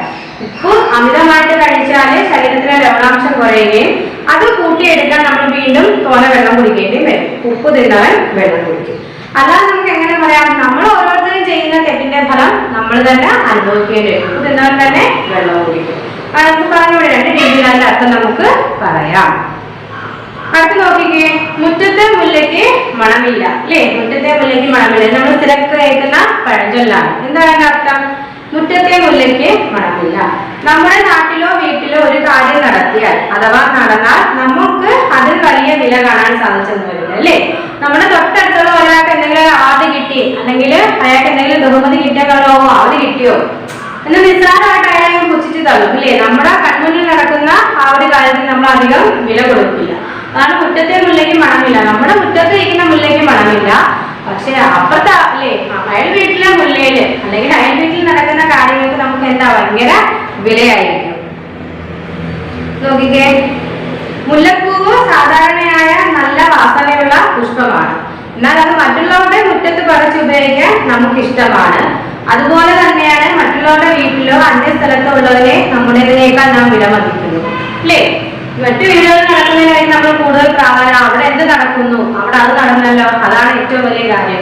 അങ്ങനെ ചിന്തിക്കുന്നവരാണ് നമ്മൾ. നമ്മുടെ മുറ്റത്ത് നിൽക്കുന്ന സാധനങ്ങൾക്ക് നമ്മൾ വില കൽപ്പിക്കുന്നില്ല, പകരം അയൽ വീടുകളിൽ എന്ത് നടക്കുന്നു അതിനൊക്കെയാണ് നമ്മൾ പ്രാധാന്യവും വിലയും കൊടുക്കുന്നത്. അതാണ് മുറ്റത്തെ മുല്ലയ്ക്ക് മണമില്ല. നമ്മുടെ വീട്ടിൽ നടക്കുന്ന കാര്യം, നമ്മുടെ മുന്നിൽ നടക്കുന്ന കാര്യത്തിന് നമുക്ക് ഒരു വിലയും ഇല്ല. ബാക്കി അന്യരുടെ വീടുകളിൽ എന്ത് നടക്കുന്നു അതിനാണ് നമ്മൾ ഏറ്റവും കൂടുതൽ നമ്മളെക്കാളും കൂടുതൽ പ്രാധാന്യം നമ്മൾ കൊടുക്കുന്നത്. നമുക്ക് മനസ്സിലായ നമ്മൾ 3 പഴഞ്ചൊല്ലും നോക്കി. അമിതമായാൽ അമൃതം വിഷം, ഉപ്പ് തിന്നവൻ വെള്ളം കുടിക്കും, മുറ്റത്തെ മുല്ലയ്ക്ക് മണമില്ല. അപ്പൊ ഇത്രയും പഠന പ്രവർത്തനങ്ങൾ കൂടെ ആയപ്പോഴത്തേക്ക് നമ്മുടെ ഈ ചാപ്റ്റർ തിരുവോണം എന്ന് പറഞ്ഞ ചാപ്റ്റർ തീർന്നു അല്ലേ? കംപ്ലീറ്റ് ആയിട്ടുണ്ട്.